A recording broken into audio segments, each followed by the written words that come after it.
Hi everyone, welcome to our video on Unit 501, Principles of Management and Leadership in an Organizational Context. This is just a short 10 to 15 minute video just to give you some pointers on getting started with your assignment. I'm now going to introduce you to James Willetton, who is one of our CMI tutors and is an expert in this assignment. James. Cheers, Sean. Thank you. Hello everybody. So this is a quite a chunky unit actually at level 5. There's a fair bit of coverage on it. And so what I'm going to do is I'll take each of the learning outcomes in time. We'll spend about 5 minutes on each one, and then maybe signpost your attention towards maybe some of the problematic questions that we seem to find people struggle a little bit more with as we go through as well. I'll just give some overall, guides, what whys and wherefores as we go through, just to try and help you if you're attempting this particular unit. So Charlotte, on the first learning outcome, what the kind of major issues you might have on kind of referral rates on this one? Okay, so from our referral data, we can see that 1.2 is referred less, and Okay. 1.134 is an average of referred around the same amount of time. These are quite Okay. quite often referrals on these ones for people to be aware of. Okay. So broadly similar. 1.2 is a bit easier, looks to be the theme. So 1.1 then is to examine the impact of legal status on the governance of an organization. So here, the important thing is to, as always, is to pick out the command verb. So we're going to examine. That means to pick apart in some detail the impact that different legal statuses would have on how an organization is governed. My top tips here are to put a good definition of governance in to start with. What do we mean when we say governance? We might talk around decision-making, authority, responsibility, accountability, external audit. Those kind of things would typically be candidates for definition of governance. Once you've got that, you can then go ahead and figure out, okay, so maybe 3 different legal statuses. Let's say it's privately owned versus a registered charity versus a I don't know, public limited company or something. So legal status different, ABC. Try and choose ones which are different from each other, and then go ahead and look at how those different legal statuses would impact on the way those organizations are then governed, and perform the examination around that. So not just to list it, but what do you see is the same? What's different? What are the key things that drive governance in those environments? That kind of stuff performs a nice answer to the question. 1.2 people seem to get okay. Analyze the purpose of an organizational mission and vision statements. There's plenty of references out there we can use, including Rakesh Sondhi, VMOS model, loads of stuff on vision statements from the likes of Simon Sinek and many others. Cameron Harold's another author on vision statements that I'd recommend having a look at if you haven't seen him. So the big thing here is to, I think, again, understand the purpose that these statements have in an organization. So why would we have them in the first place? What would success look like in these statements in terms of how they work in the organization? So that's a fairly straightforward one, but it's just to really dig into that analysis of the purpose to meet the needs of this question. 1.3, examine the impact of organizational structures on management roles. So with this one, again, what we're looking to do is look at a contrast of different organizational structures. So you could look at matrix structure, you could look at centralized, decentralized, flat, tall. It's looking at how the organization's organized really here, and then how those different organizational structures then impact on management roles within them. So again, we're talking around how responsibility flows. Again, a lot of this is around the ebbs and flows of decision making in the organization, really. And try to ensure that you just perform the good examination, as with 1.1, to meet the needs of this particular question. 1.4 then, it's a bit of an interesting one. So to discuss here, so you're going to try and bring in some different opinions and input from external sources here, maybe. to look at pros and cons, contrasting different opinions on this. And then the impact of organizational values and ethics on management decision making. So if it were me again, I'd be tempted to put a little definition of what you think values and ethics mean in an organizational context. Because again, there could well be different views of what we really mean by the terms, and just be really clear. And then to what extent you think, or you can find other sources that talk around this, what extent those values and ethics actually affect an impact on management decision making. I'd encourage you here to look at the practice as well as the theory. So in theory, you have 5 organizational values, and that should result in some influence and impact on management decision making. But does it? In what situations does it not? What has to be true in order for that to work? That, I think, looking at it from that angle gives you more of the discussion that this question is asking for from you. So yeah, that's learning outcome 1 pretty much done. So again, just advice is read into the indicative content on the assignment. You don't have to cover everything, but it gives you some useful pointers and ideas for where the assessor is going to be looking here. So learning outcome 2, then we're going to understand the application of management leadership theories here. So the key referral points in this learning outcome is 2.3 seems to be quite a big stumbling block for everybody to look out for, and then 2.4 after that. 2.1, however, seems to be one that's quite successfully written each time. Yeah, I can see why. So probably people are generally quite familiar, I think, with management versus leadership. Whereas 2.3, the questions just phrase a little bit clunky, so I'll probably just deal with that. 2.1, evaluate here. So the command verb is a higher taxonomy. So it's asking you to do a little bit more here than some of the other ones. Evaluate is to form a reasoned judgment based on evidence. So it's your opinion, your view based on contrasting different other views out there that you can bring in. The relationship between management and leadership. Now, the challenge here is probably keeping this within word count because books have been written on this. And so typical thing here to bring in some typical management versus leadership theories. You could look at Tenenbaum and Schmidt or leadership continuum or various other models that exist out there. This is not a new topic. But I think the key thing is to form your own opinion on the relationship between management and leadership in your own terms, based on the modeling and based on the other kind of references you can bring into this. There's a school of thought that says management is claustrophobic and controlling and all that kind of stuff, and leadership's wonderful and amazing. Interesting, the research suggests that people prefer to be called a leader than a manager. So there could be some bias among how people perceive the different terms, actually, because we just prefer to be called a leader and we disprefer to be called a manager. So I think we could afford a slightly more nuanced view on management and leadership, management practice actually being really valuable, necessary, important, but a little bit different maybe in the way it's deployed. The way it influences a bit differently from leadership, maybe. 2.2 then. Analyze again now the impact of management leadership styles on individuals and teams. So we're taking this question apart. It invites you to bring in a number of different management leadership styles. So it's looking at you to demonstrate your understanding of the different models of styles.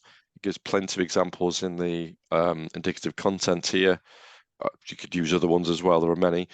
But it's inviting you to kind of bring those in, analyze them in terms of how they impact on individuals and teams. So again, in your answer here, best practice is to look at the effect of those different styles on individuals and then on teams as well. So what might be the differences and similarities between individuals and teams?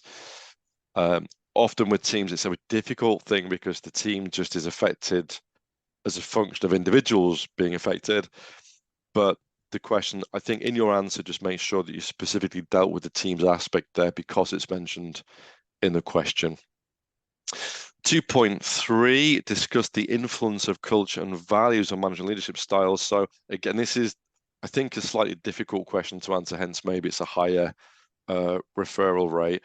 Discuss again. So number one that we're going to do is make sure we've brought in different opinions on this, contrasting views, and perform a discussion. You'll get referred straight away if you haven't performed the discussion. So we need to meet the command verb. Once you've looked at culture and values, now I think this is the first mention of culture in the assignment. So again, our definitions rule comes in. It would be good, I think, to bring in a model of culture. So it mentions cultural web by Johnston Scholes. That's a popular choice, as is organizational culture, the 3 levels of culture from Shine. But again, there are different options there as well. But again, the discussion should put culture and values first, and then look at how different cultures and values might affect management leadership styles. So you could use some case studies of different industries here, for example. It can be a little bit difficult because, we like to think of an organization as one culture, and often it isn't actually. There's lots of different subcultures in the same organization, but that can form part of your discussion as well, actually. The big thing is put the horse before the cart. The horse is culture and values, model of culture. What do we mean by culture and values, and what are the different types of them? And then the cart is management leadership styles. How do they influence management leadership styles differently? And it would make sense to refer back to the same or similar management leadership styles that you talked about in 2.2 here to follow the narrative through into 2.3. 2.4 then, examine how management leadership styles can be adapted in different situations. So a good thing here is to consider some different situations, 2, 3, 4 different situations. It could be a response to safety or security risk. It could be different growth, team size developing. It could be objectives changing. It could be that the business has had a critical event happen, or a system shock, or can see trouble on the horizon, takeover, a merger. The first point here is to look at the different situations and try and choose ones that are different from each other to give your answer some nice contrast, and then consider and examine how those different management leadership styles might be adapted into those different situations for greater or lesser effect. That's what the number of the questions looking at to look at there, I think, for 2.4. So learning outcome 3 then, we're making good progress here. So we're going to understand the knowledge, skills, and behaviors to be effective in a management leadership role now. Am I right here, Charlotte, that we kind of have a kind of regularish referral rate on 3.132 and 3.334, but they're a little bit different? So it's fairly regular. I think 3.2 is the key one to really look out for. 3.1, Okay. 3.2 has more referrals than 3.3. Right. Okay. It's hopefully useful for people to know.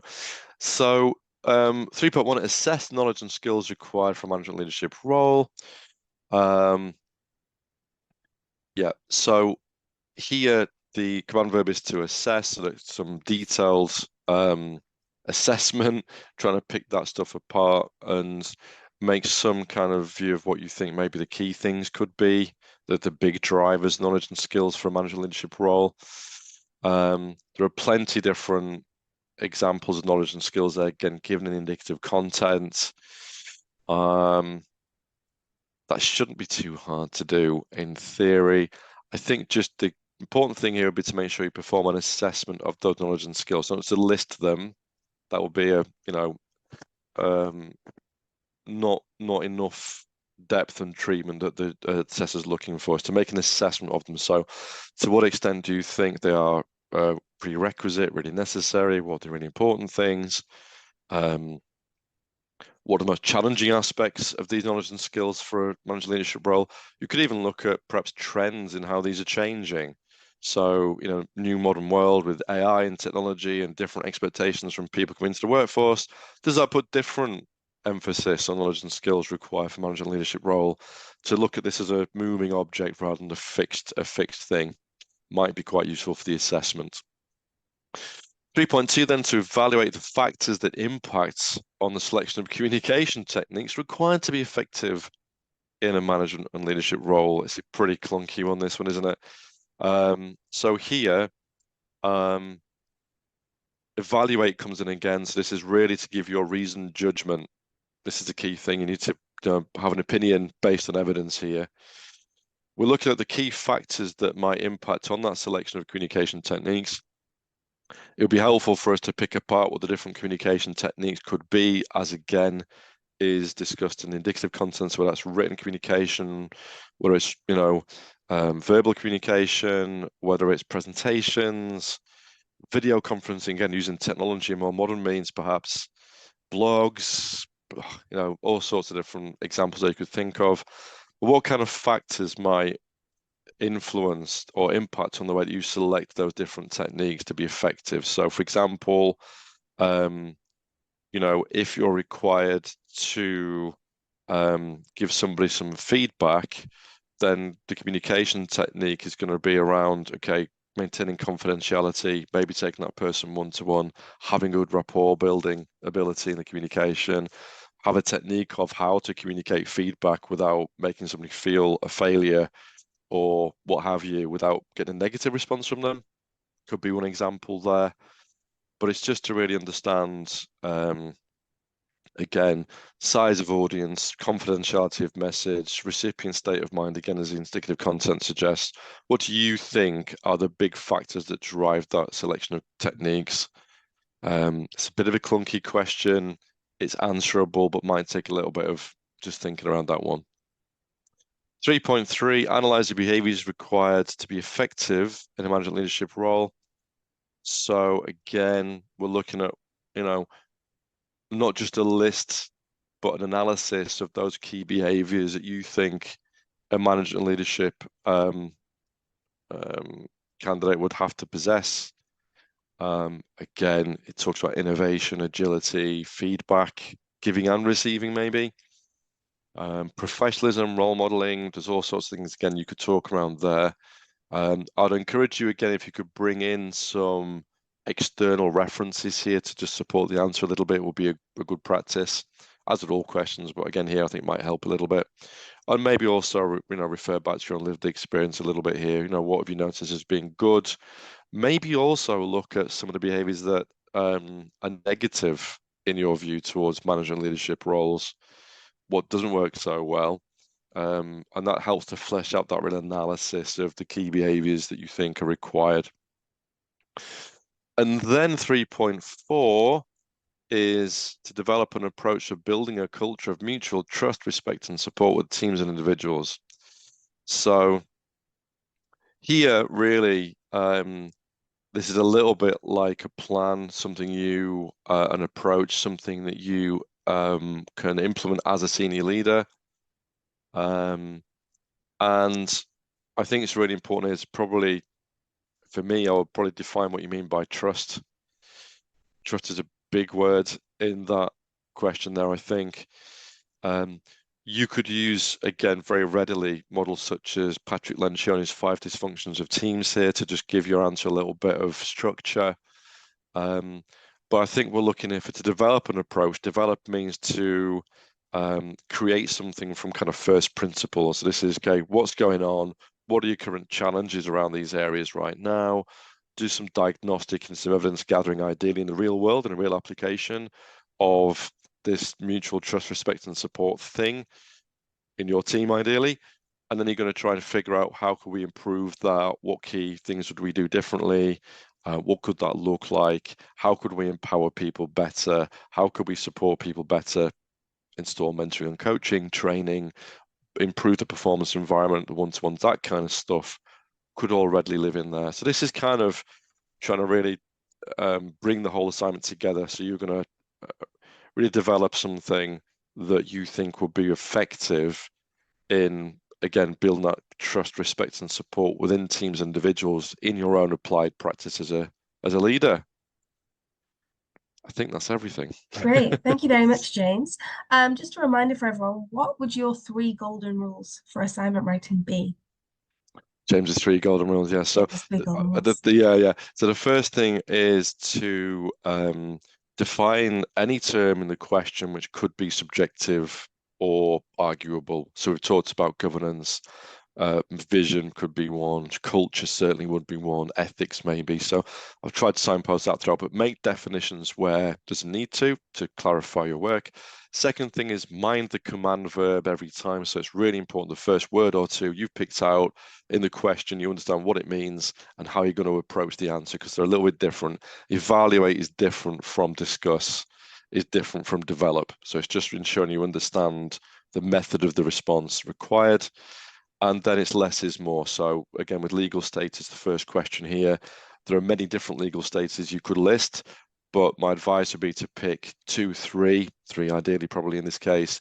They're just different from each other to provide a good, rich answer to the question without having to list every single one you can possibly think of. Yeah, so that's probably my three ones would be definitions, command verb, and less is more. That's great. Thank you very much, James. Just a reminder for everyone, we have lots of tutorial support offered, and we are always available if you have any questions at all. The email address is cmi@impd.co.uk, and we look forward to receiving your assignments. Thanks a lot.